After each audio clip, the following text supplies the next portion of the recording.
Hello दोस्तों, आप सभी को बहुत बहुत हार्दिक स्वागत करता हूँ।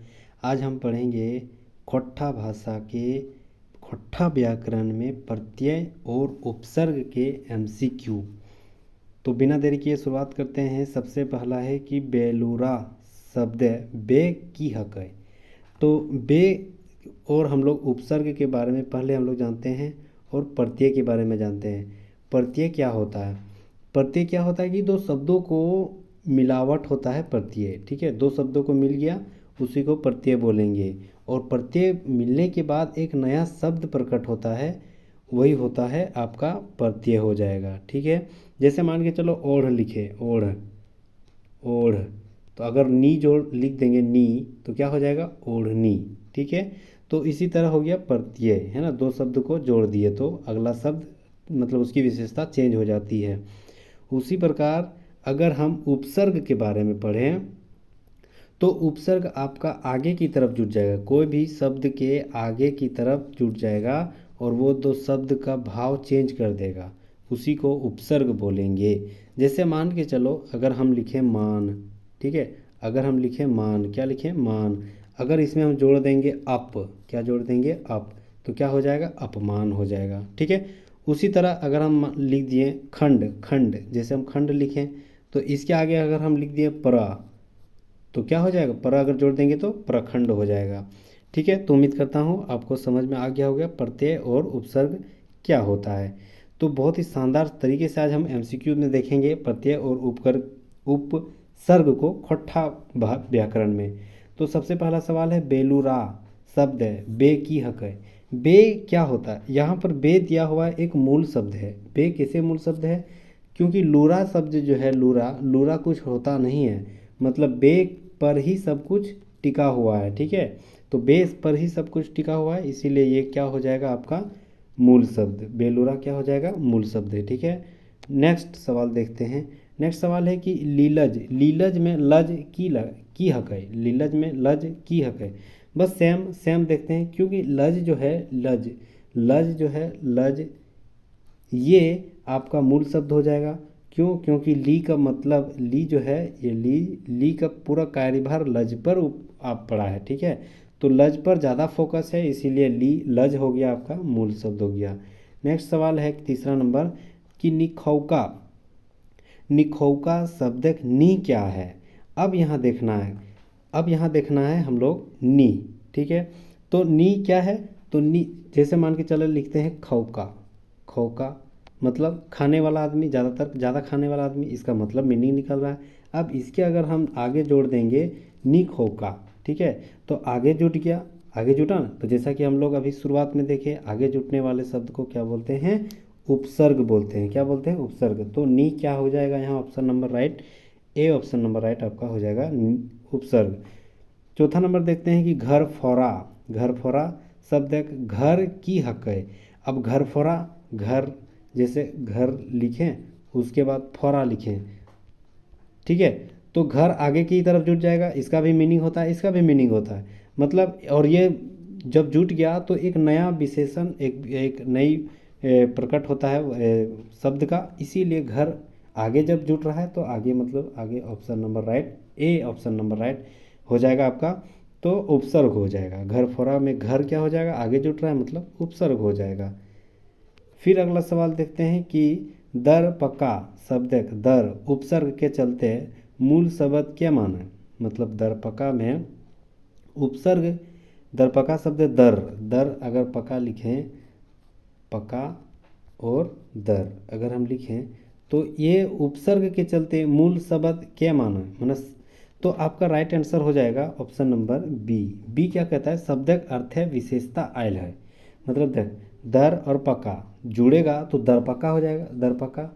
ठीक है, तो ये एक किसी का विशेषता बता रहा है कि तुम दर पका हो या कुछ ऐसे भी, तो ये एक विशेषता बता रहा है, किसी की विशेषता बता रहा है, इसीलिए आपका राइट आंसर हो जाएगा option number B, right answer हो। नेक्स्ट सवाल है, नेक्स्ट सवाल है कि निर्धनिया, निर्धनिया शब्द नीर उपसर्ग लगवल से मूल शब्दक माने। अब निर्धनिया में, निर्धनिया में हम नीर लगा देंगे तो क्या हो जाएगा? तो उपसर्ग में हमेशा याद रखना कहीं कहीं, हर जगह नहीं। अगर आगे नी आ गया तो बहुत सारा जो शब्द है उसको उल्टा प्रतीत हो जाता है, ठीक है। तो उल्टा प्रतीत, जैसे धनिया, तो धनिया के आगे अगर नी लग गया मतलब निर्धनिया। तो धनिया, निर्धनिया, धनी आदमी जैसे जिसके पास ज़्यादा धन माल है, और निर्धनिया जो पास गरीब है, तो दोनों में उल्टा शब्द का डिनोट कर रहा है। इसीलिए यहाँ पर option number A right answer हो जाएगा। उल्टा शब्द यहाँ भेगल है, ठीक है। नेक्स्ट सवाल है कि कुपुत, कुपुत शब्दक उलट शब्द छाँटा। तो कुपुत शब्द के उलट होता है सुपुत, कुपुत के सुपुत होता है, ठीक है, उल्टा शब्द। नेक्स्ट सवाल है कि दरमोरा शब्दक समानार्थी शब्द छाँटा। तो दरमोरा, दरमोरा के क्या होता है? तो दरमोरा का समानार्थी मतलब सेम, समानार्थी मतलब सेम, एक ही वर्ड का अलग अलग नाम, उसी को बोलते हैं समानार्थी। तो दरमोरा का होता है अधमोरा, दरमोरा का अधमोरा होता है। नेक्स्ट सवाल फिर देखते हैं। नेक्स्ट सवाल है, नेक्स्ट सवाल है कि शरम शब्दक उलट शब्द बनवे लाए कौन उपसर्ग के दरकार है। मतलब अगर शरम है, जैसे शरम लिखा हुआ है, तो उपसर्ग मतलब पहले बैठाएंगे। ये ऑप्शन नंबर 3 4 को दिया हो, जैसे कु लिखा है तो कुशरम नहीं होता, निशरम नहीं होता, नीरशरम नहीं होता, बेशरम होता है।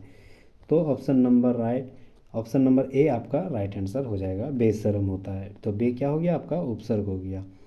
फिर नेक्स्ट सवाल देखते हैं कि दूधमुहा शब्द दूध उपसर्ग लगवल से मूल शब्दक अर्थ है की बदलाव भेलै, ठीक है। तो दूधमुहा शब्दक, दूधमुहा शब्दक दूध मुहा, अगर हम लिखेंगे दूध मुहा, तो दूध मुहा लिखें तो ये किसी की एक विशेषता बता रहा है। मतलब क्या विशेषता बताता है? कि ये एक बच्चा है ना। तो दूध मुहा क्या है? एक बच्चा है।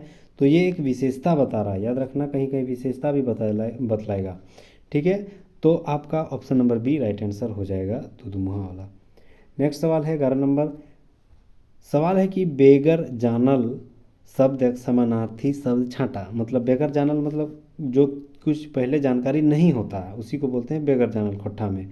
तो बेगर जानल के खोट्ठा में क्या बोला जाता है? तो खोट्ठा में बेगर जानल को बेजानल भी बोला जाता है, बिन जानल भी बोला जाता है, और निजानल भी बोला जाता है। निजानल, बेजानल, बिन जानल, ये सब बेजानल को बोला जाता है। तो आपका राइट आंसर हो जाएगा ऑप्शन नंबर डी, ये सभी, ये सब है। अगला सवाल है 12 नंबर कि जस शब्द आप उपसर्ग लगवल से की हतै। जे शब्द उपसर्ग लगा दे तो मतलब क्या हो जाएगा? उपसर्ग लगवल से की है जाए, तो शब्द के जस लगाने से, ठीक है, जस शब्द अप लगाने से, सॉरी अप लगाने से यहाँ उपसर्ग क्या हो जाएगा? तो जैसा कि हम फिलहाल तुरंत शुरू में पढ़ें कि किसी भी वर्ड, किसी शब्द के आगे नी जोड़ देने से उसका उल्टा उसको डिनोट करने लगता है, वैसे ही अप जोड़ देने से उसको उल्टा डिनोट करने लगता है। यानी राइट आंसर हो जाएगा ऑप्शन नंबर ए, शब्दक माने उलट भेजा है, ठीक है। शब्दक माने उलट भेजते, तो उल्टा हो जाता है। अप और नी, दो चीज़ पढ़ें, नी और अप। कोई भी शब्द का उपसर्ग यानी आगे बैठा देते हैं तो उसका उल्टा डिनोट होने लगता है। नेक्स्ट सवाल 13 नंबर है कि एकर में कौन उपसर्ग में मूल शब्दक माने उलेट जा है। अब हम लोग यहाँ पढ़ेंगे, बहुत ही शानदार सवाल है। देखो अभी हम लोग तो पढ़ें नी शब्द में कोई भी उपसर्ग यानी आगे जुट जाता है तो वो शब्द उल्टा हो जाता है, अ शब्द जुटने से उल्टा हो जाता है, और यहाँ पर बे शब्द भी जुटने से उल्टा हो जाता है। मतलब यहाँ ऑप्शन नंबर डी आपका राइट आंसर हो जाएगा। ई सब है, बे, आ और नी तीनों अगर किसी शब्द के आगे यानी उपसर्ग बन जाए तो वो टोटल शब्द वो पुराना जो मूल शब्द था उससे उल्टा डिनोट होने लगता है, ठीक है। नेक्स्ट सवाल देखते हैं 14 नंबर कि घर उपसर्ग लगवल सही शब्द छाँटा। मतलब घर के उपसर्ग लगवल सही शब्द छाँटा। तो घर, घर को हम घर भूतवा भी बोलते हैं, घर दमदा, घर फोड़ा, ठीक है। मतलब भूतवा को आगे घर जोड़ दिए तो घर भूतवा हो गया, दामाद के आगे घर हो गया, घर दमदा हो गया, मतलब जमाई राजा। उसके बाद फोड़ा के आगे घर जोड़ दिए तो घर फोड़ा हो गया।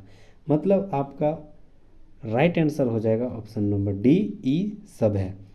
फिर अगला सवाल देखते हैं 15 नंबर कि दर उपसर्ग से बनल सही शब्द छाँटा। दर अगर किसी का उपसर्ग है तो मतलब कैसा शब्द बनेगा।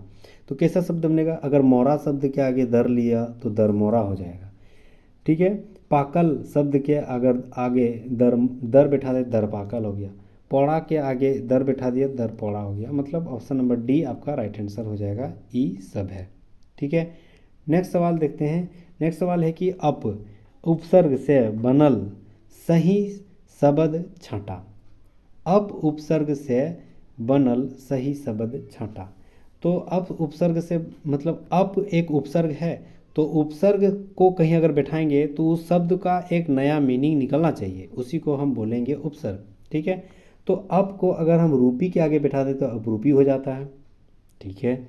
दूसरा, जस के आगे हम अप बैठाएं तो अपजस हो जाएगा। मौजी के आगे अप बैठा देंगे तो अपमौजी हो जाएगा। मतलब खट्ठा में ई सभे क्या हो जाएगा आपका, अप को बैठाने से सभी हो जाएगा, आपका राइट आंसर हो जाएगा, उपसर्ग बन जाता है। नेक्स्ट सवाल है कि कु उपसर्ग से बनल सही शब्द छाँटा। अब किसी भी शब्द के आगे अगर हम कु बैठाएंगे तो वो शब्द का मीनिंग निकलना चाहिए, उसी को उपसर्ग मतलब बैठाने का सही तजुर्बा है। सही मतलब अंक शब्द माना जाता है। तो अगर हम करम के आगे कु लिख दिए उपसर्ग के तौर पे तो क्या हो जाएगा, कुकरम। करम मतलब जैसे पुण्य का हो गया, पुण्य होता है, उसके आगे कु हो गया तो कुकरम करम बोलते हैं उसको। तो मान के चलो अगर बाइन के आगे अगर हम कु लिख दिए तो कुबाइन हो गया। उसी प्रकार पूत के आगे कु लिख दिए तो कुपुत हो गया। यानी ऑप्शन नंबर डी आपका राइट आंसर हो जाएगा। क्या हो जाएगा, option number D right answer, कु शब्दक सभे सही मतलब होगा। फिर उसी प्रकार नेक्स्ट देखते हैं। नेक्स्ट है कि पर के उपसर्ग से बनल सही शब्द छाँटा। तो पर को परखौका भी बोलते हैं, परजाइत भी बोलते हैं, परगोत्री। मतलब गोत्री के आगे पर बोल गया गोत्री, खौका के आगे पर हो गया तो परखौका, जात के आगे पर हो गया तो परजाइत। मतलब ऑप्शन नंबर डी आपका राइट आंसर हो जाएगा, सही आंसर हो जाएगा। फिर नेक्स्ट है कि हैंट उपसर्ग से बनल सही शब्द छाँटा। तो हैंट उपसर्ग से बनल सही शब्द, तो हैंट कुली भी होता है, हैंट गढ़ा भी होता है, हैंट टोला भी होता है। ऑप्शन नंबर डी आपका राइट आंसर हो जाएगा। फिर नेक्स्ट है 20 नंबर पैत उपसर्ग समानार्थी शब्द छाँटा। तो पैत उपसर्ग हर है ना, पैथर। तो पैत उपसर्ग पैथर, अब उसका right answer option number A हो जाएगा। फिर नेक्स्ट है खोट्ठा दर प्रत्यय से नाय बनल शब्द छाँटा। तो खोट्ठा से कौन शब्द नाय बना है, मतलब प्रत्यय के रूप में नहीं बनता है। तो प्रत्यय मतलब कहीं भी दो शब्द लास्ट में जुड़ता है तो अंत में जुड़ने के साथ वो उसका भाव ही बदल दे देता है। तो दर मोरा दर अरमोरा होता है, दर पका होता है, दर सीझा भी होता है, लेकिन दरमाहा ये नहीं होता। खोट्ठा में दरमाहा का शब्द कहीं जिक्र नहीं है। मतलब आपका option number D right answer हो जाएगा। अगला है कि बात उपसर्ग से बनल सही शब्द छाँटा। तो बात उपसर्ग से क्या सही होता है, तो बात जोरा, बात कट्टा, बात बनवा, ये तीनों आपका राइट आंसर हो जाएगा, ऑप्शन नंबर डी। अगला सवाल है नौ उपसर्ग से नाय बनल शब्द छाँटा। तो नौ उपसर्ग से नौ टोला मतलब नया टोला, ये सुने। नौ डीहा, ये भी सुने हैं, ये भी सुना। नौ चंडिया, ये भी लगता है। नवनीत, ये नहीं लग सकता है क्योंकि नवनीत ऐसा कुछ शब्द नहीं है खोट्ठा में। तो ऑप्शन नंबर डी आपका राइट आंसर हो जाएगा। फिर अगला सवाल है कि दो उपसर्ग से नाय बनल शब्द छाँटा। तो दो उपसर्ग से नाय बनल छाँटा, दोगला ये बनता है, मतलब गला और दो गला। बाइट और दो बाइट, 12 और दो 12। ठीक है, दो शब्द से बना हुआ। दो सर दो सर और दो और सर, ये सब शब्द नहीं होता है। मतलब ऑप्शन नंबर डी आपका राइट आंसर हो जाएगा, दो सर। अगला सवाल और लास्ट सवाल, अंतिम सवाल है। ठीक है, सवाल है कि बे उपसर्ग से नाय बनल शब्द छाँटा। बे उपसर्ग से क्या नहीं बनता है? तो बे उपसर्ग मतलब आगे बैठेगा, तो बेलूरहा ये बनता है, बेमान ये बनता है, बेहिसाब ये बनता है, ठीक है। लेकिन बेकार, बेकार नहीं बनेगा। क्यों? क्योंकि बे जो है, बेकार में जो बे है ये मूल शब्द आ जाता है ना। वो कार के आगे नहीं बैठा हुआ है बे, वो टोटल मूल शब्द है बे, ठीक है। लेकिन लुरहा और बे, इसमें से आपको अलग शब्द छांटा जा सकता है। ईमान और बे अलग छांटा जा सकता है, हिसाब और बे अलग छांटा जा सकता है, लेकिन कार और बे ये शब्द नहीं छांटा जाएगा। मतलब आपका राइट आंसर हो जाएगा ऑप्शन नंबर डी, क्योंकि बेकार का जो बे लिखा हुआ है वो एक मूल शब्द है, और बाकी सब तीन जो भी है इसमें जो बे लगा हुआ है वो एक उपसर्ग है। तो उम्मीद करता हूँ उपसर्ग में आपको ऐसे सवाल अब दिक्कत नहीं होगा। टारगेट जेएसएससी सीजीएल के खोट्ठा क्लासेस में आपको बहुत बहुत अंत तक देखने के लिए बहुत बहुत धन्यवाद, शुक्रिया, थैंक यू।